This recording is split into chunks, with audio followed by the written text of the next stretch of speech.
Fabbricantedilacrime, also known as The Tearsmith, is a 570-page Italian-language young adult novel published by Magazzini Celani in 2021. This book is a monstrous hit, translated in either 26 or 36 languages, depending on which site's blurb you read. You can read it in the English language with translation done by Eleanor Chapman, published in the UK by Michael Joseph and in the US by Dell, all under the umbrella of Penguin Random House Company in 2024. An EPUB version is available in the link given in the description box below, and you can read it for free over there. The Tearsmith is written by pseudonymous Erin Doom, whose real name is quoted as Matilde by the company Rainbow CGI that did the graphics for the Netflix film adaptation of the book released in 2024. There's even a picture of the author at the end of the book, as well as on the Penguin Random House webpage for the book. That adaptation was the #1 non-English language film on Netflix for a while, but I feel the book should have been turned into a limited 12-part series because there's a lot of material in the book, story arcs, crises, issues, and characters that get shortchanged, cramped, or simply ignored in the movie. The movie feels rushed, though the otherworldly or dark, moody, and unsettling feel of the book is retained for the film. But since the movie is 1 hour 40 minutes long and fleetingly mentions each timeline's terrible truth, you don't end up being connected to either the characters, their traumas, or their struggles. The actors playing the key roles of Nica and Rigel feel wooden and one-dimensional.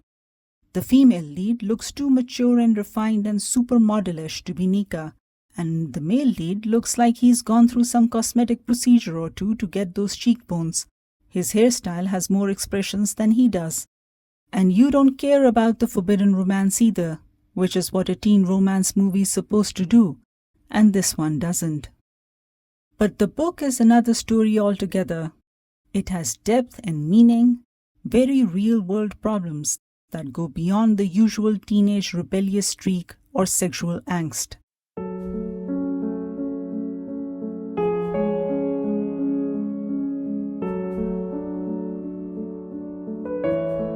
Sunny Creek Home, the orphanage in Alabama where the protagonists Nica and Rigel first meet, is a menacing, claustrophobic, and brutal place, all because of the cruel and sadistic machinations of its administrator, Mrs. Margaret Fridge. She's called a Mrs., but whose Mrs. she has been remains unknown. This orphanage is probably worse than the one Oliver Twist lived in, because Mrs. Fridge treats the kids as props, used, abused, humiliated, and tortured by her in new inventive ways. She does this to all of them, all except one, that is Rigel, the 7-year-old boy who was left as a baby in a basket at the Institute's doorstep and has known no other place. The boy is beautiful and is named as Rigel, the 7th brightest star in the sky, by the matron before Mrs. Fridge, because he was 7 days old when found and was too beautiful for words. Over the years, each new administrator has adored him, and Mrs. Fridge dotes on him. This would make some other boy very happy to survive such a place and get special attention to boot, but for Rigel, it's a cross to bear, because every other kid is treated badly by Mrs. Fridge, and he feels he doesn't deserve to be loved. He suffers from abandonment issues as well as disgust at being loved by a monster like Mrs. Fridge. As Peter, one of the other boys who later on in the story has a pivotal role in bringing Mrs. Fridge to court to answer for her crimes against children, tells Nica that Rigel screams at night and is full of rage, quote, scraping at grass like an animal. All he knows is pain, unquote. This is because Rigel has psychological trauma, as well as headaches that increase in severity with age, and in the film there's an actual tumor in his brain that is surgically removed.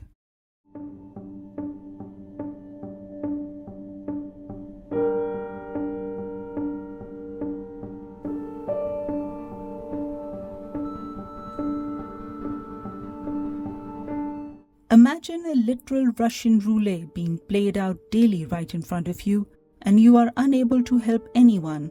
You can only watch the misery of the rest of the children, while you are being treated very nicely.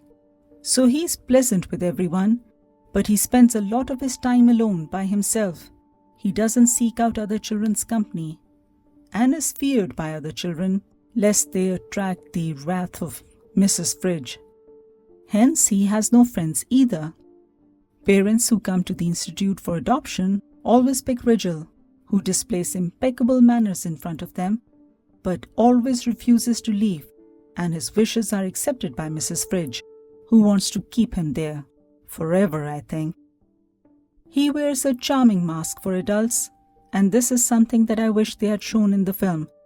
But the script just shows a disheveled, jealous, and mysterious Rigel who looks at everyone with an expressionless, frozen facade. He is described in the book as follows, quote, "Unlike many of us, he hadn't lost his parents. No tragedy had befallen his family when he was little. They had found him in front of the Institute's gates, in a wicker basket, with no note and no name, abandoned in the night with only the stars to watch over him, like great sleeping giants. He was only a week old. They named him Rigel, after the brightest star in the constellation of Orion, which was shining that night like a diamond web spun on a bed of black velvet. With the surname Wild, they filled the void of his identity. For all of us at the grave, that was where he was born.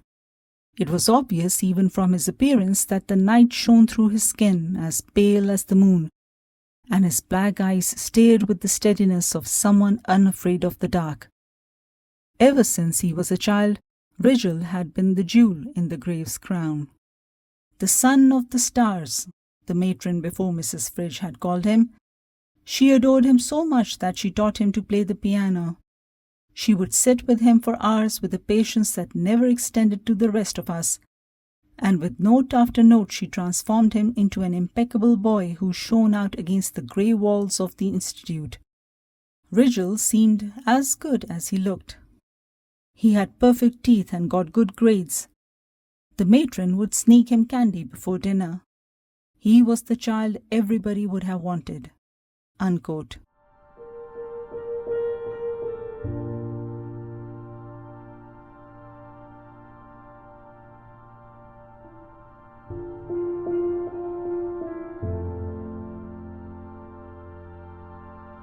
Then, at the age of 7, he sees Nica enter the building. Nica is the 5-year-old daughter of biologists who were killed in a car accident that she survived. Nica is the name of a butterfly.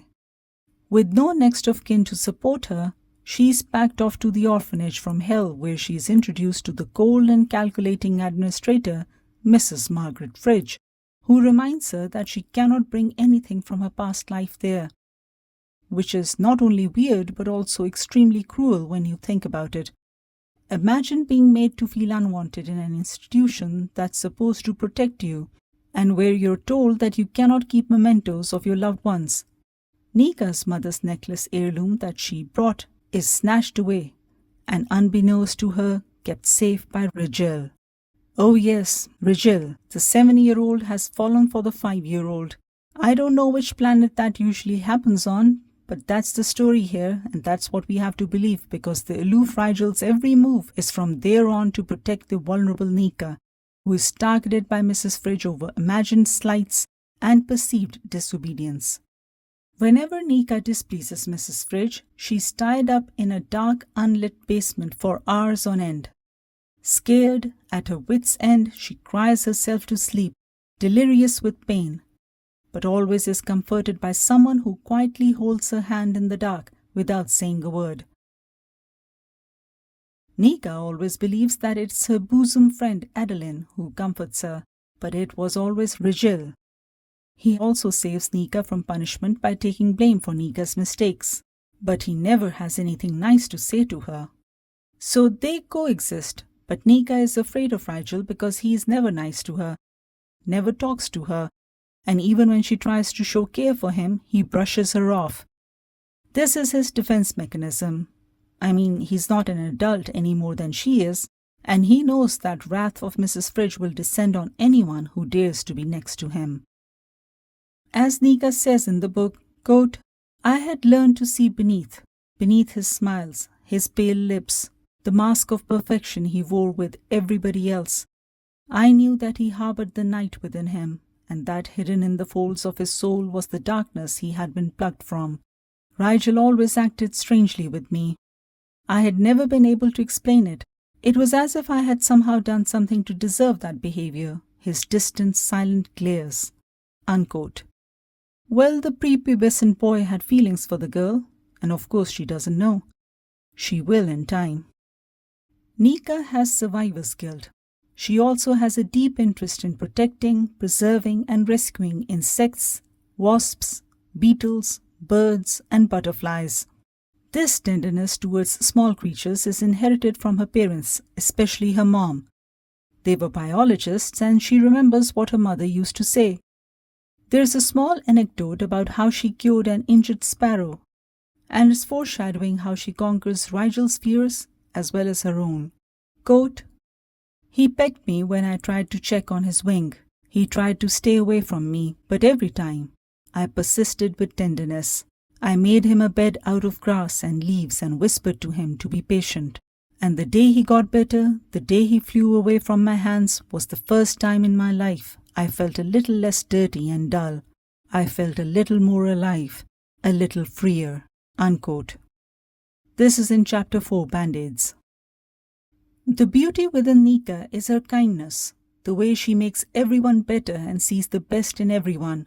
She also yearns to belong to someone, a family that loves her, but she's never picked by any family, and her chances are slim as a teenager to be adopted, as she admits. Quote, No one wanted teenagers. No one wanted older children. Never, not under any circumstances. It was a proven fact. It was like in the dog shelter. Everyone wanted a puppy because they were cute, innocent, and easy to train. No one wanted a dog that had been there its whole life. Unquote. As Nica says, quote, Everyone who ended up there seemed condemned to a fate of desperate dead ends, just like the road that led to it. Unquote.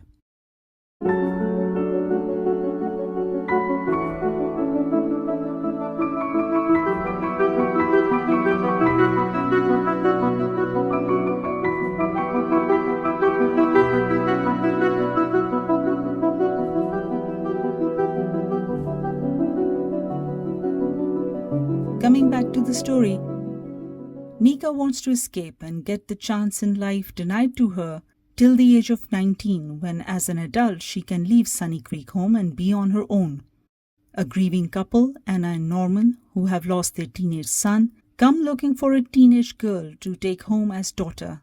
And Anna, the mother, sees and likes Nica. But then she also sees Rigel playing the piano and is mesmerized by him. Rigel makes sure that he catches her eye and is selected as well, because he cannot bring himself to be separated from the love of his life. Nica does not like this development, but of course has no say in the matter. She desperately wants to fit in a family, and if that means getting along with Rigel, her nemesis, so be it. Two teenagers are taken to a quaint small house with comfy interiors, separate bedrooms, and food in the fridge and on the table. What could possibly go wrong?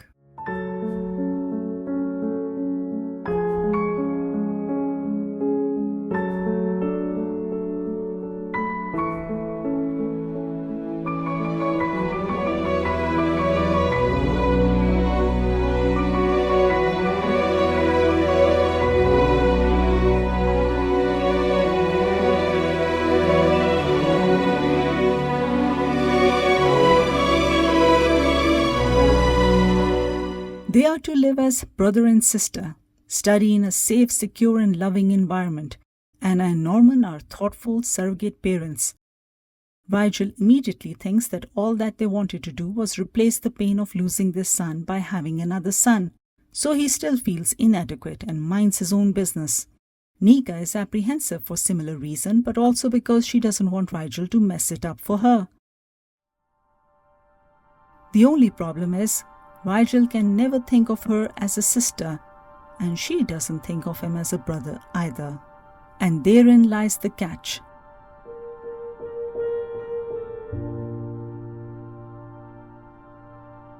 There are a lot of scenes where Rigel and Nica get hot and heavy or touchy-feely, such as Chapter 9, Thorns and Roses, Chapter 25, Collision Course, Chapter 26, Fairy Tale Beggars, Chapter 29, Heart Against Heart, Chapter 27, Tights, Chapter 28, A Single Song. And the book has one of the best well-written sex scenes that I can think of that goes on and on for an entire chapter, 30, until the very end. That's the name of the chapter, only to be overtaken by the one written in Chapter 35, titled A Promise.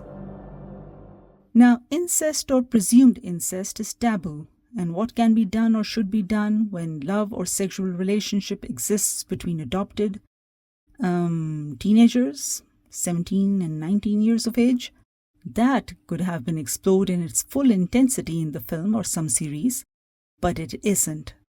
And I don't think that the subject matter was fully grasped or spoken about between Anna and Norman the way it probably should have been.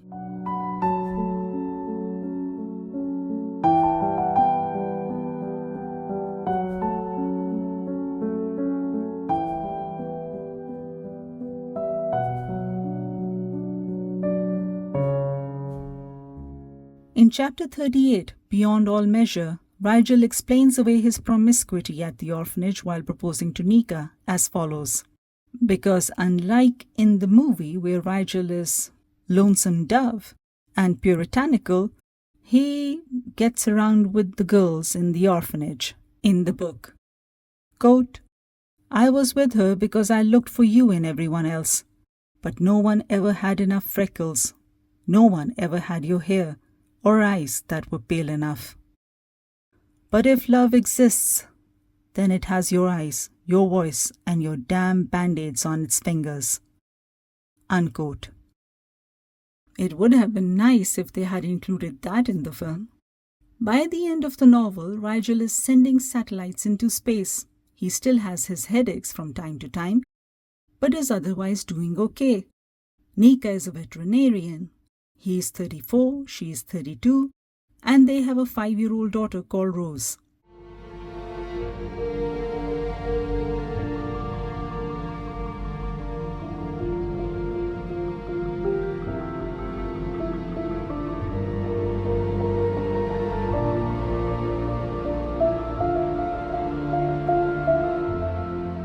You may be wondering, what does the name Tearsmith have to do with such a story that is full of orphanages and failed adoptions and unrequited love, or star-crossed lovers, or forbidden romances? And even I had trouble with it when I watched the film and read the book. But rereading the following lines from the prologue brings everything together and makes sense within the context of the story. Tearsmith is described in the prologue as follows, quote, a world where no one could cry, and people's souls were empty, stripped of all emotion, but hidden far from everyone lived a little man, cloaked in shadows and boundless solitude, a lonely artisan, pale and hunched, whose eyes were clear like glass and could produce crystal teardrops. People went to him in order to cry, to feel a shred of emotion, because tears encapsulate love and the most heart-wrenching of farewells. They are the most intimate extension of the soul. More than joy or happiness, it is tears that make us truly human. And the tearsmith fulfilled this desire. He slipped his tears and all that they held into people's eyes, and so it came to be that they learned to cry, with anger, desperation, pain, and anguish. Excruciating passions, disappointments, and tears, tears, tears. The tearsmith corrupted a world of purity, tainting it with the deepest and darkest of emotions. Remember, you cannot lie to the tearsmith, they would say, to finish the tale. Unquote. The tearsmith mythology with respect to this story works because these children have repressed feelings, unmet dreams, and unfulfilled desires to be loved and cherished and accepted. Their hopes and longings are crushed in the orphanage they call the grave, where they are not even respected. Tearsmith is simply a creature that makes you feel, and you cannot lie to it. That is true for what Rigel feels for Nica, and what Nica comes to feel for Rigel. Even if they never fell for each other, being brought up in an orphanage such as this, living such an isolating, excruciating, and dysfunctional experience as being in the grave orphanage, they were bound mentally together in a way that only they could understand what the other had gone through. As she herself says in chapter 26, Fairy Tale Beggars, quote, "He knew my nightmares better than anyone. He knew all of the places I was cracked. I knew he wouldn't hurt me." Unquote. No person with a happy childhood with intact family or an orphan from some other welfare institute could understand what these two had gone through, and others like them, in the place they grew up in, and the scars, psychological and physical, that Mrs. Fridge had left behind. That made their connection deeper than a normal romance would have. With damp ceilings, mold on the walls, and a sadistic manager, Sunny Creek Home, aka the grave, is the place to crush the spirit, soul, mind, and body of every child who is unlucky enough to step into its world, step into its cage, especially Rigel, because he suffers debilitating headaches because of the psychological torture he goes through. The book also deals with real, broken, damaged, and dysfunctional teenagers, just trying to grow and build something of themselves in a world where they are either misunderstood or mistreated or ill-defined because they don't fit a mold or a box. No one is suffering a terminal illness in this one, like in A Fault in Our Stars. No one is a 100-year-old vampire perennially in a high school lusting after a 17-year-old girl a la Twilight, and no one is in a deathly struggle for survival as it was in The Hunger Games and Divergent. And that's what makes Tearsmith a better book than those teenage pipe dreams. There is nothing exceptional about what Rigel or Nica or Peter or Adeline, Asia or Mickey or Billy or Lionel go through, just the ups and downs of life and reactions, good, bad, and ugly, trying to make sense of the hand that they have been dealt. Chapter 26, Fairy Tale Beggars, has this beautiful line, quote, "It doesn't matter if you are destroyed. It doesn't matter if I am. Mosaics are made out of shattered shards of glass, and look how wondrous they are." Unquote. All of these kids are mosaics. And if it had been adapted into a 12-parter series, this would have been explored more. But everything is rushed over in the film. The sexual tension between Rigel and Nica is treated with more depth than the emotional turmoil of the orphanage. And the last topic that is rushed through in the film is the court case and conviction of matron Mrs. Margaret Fridge for abusing kids, a crime that the book says has no statute of limitations in the state of Alabama. All of these, even the ending, is bunched up in a hurry, as if preparing a tossed salad, or cooking French fries at McDonald's. A shame, really, because the novel has grayer characters and has more colorful layers than many young adult teen romance books, and deserved better live-action treatment. The book could have also explored Norman's relationship with Rigel as an adoptive parent's son. So that is the story, but there's something more.